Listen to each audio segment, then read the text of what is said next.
Hi there, I'm Sheldon Slaughter. I'm the lucky guy that gets to cover the history of hot rodding. Oh man, it's so awesome.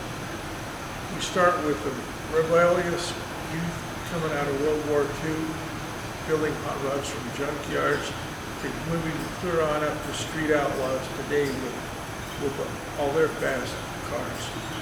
And we're going to cover music, art, and film. And it's going to be a lot of fun. I would be excited to sign up for this class if I was in this program. So I hope you all come out. Thank you, Sheldon. And I'm Brandon Stevenson. I'm really teaching this with Sheldon. My history is I was a student here back in 2013 is when I graduated. Then I worked for corporate Cummins, so big diesel engines. While I was there, I was getting a little bit bored and decided it'd be nice to come back and teach. And my wife from Indiana wanted to see what Utah was all about. So I took an opportunity to start teaching here full-time in 2021 and have loved it ever since. Sheldon and I have been talking about this class ever since we first met back in 2021 or 2022?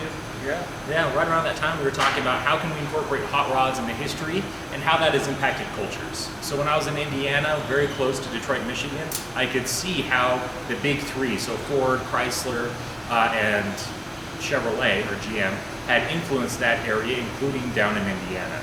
So we want to cover not only the history of the hot rods, how the baby boomers started doing their things, even before that, when we're talking about rat rods, and then the hot rod era, and then also talk about how that influences the cultural or that area with those vehicles. So as Sheldon has mentioned previously, there's a huge history when it comes to Utah and hot rods, the Bonneville soft flats and so forth. We want to cover that information, but also how the hot rods and the muscle car era and the tuner area in the 2000s has really impacted different areas. Southern California is another really good example of how vehicle culture can impact what people do just on their average every day. And what's also great about the automotive industry is how encompassing it is on so many different industries and so many different levels. Everybody drives a vehicle, and we want to cover that cultural shift when it comes to vehicles. So most kids, when they turn 16, they're really excited because that vehicle, it means freedom for them. And we can talk about the history of what that freedom was throughout the generations.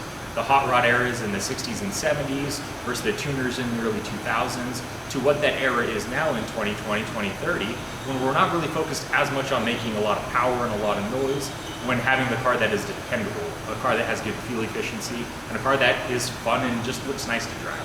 So we're really excited about this class that we get to cover together and really looking forward to meeting you all. Thank you.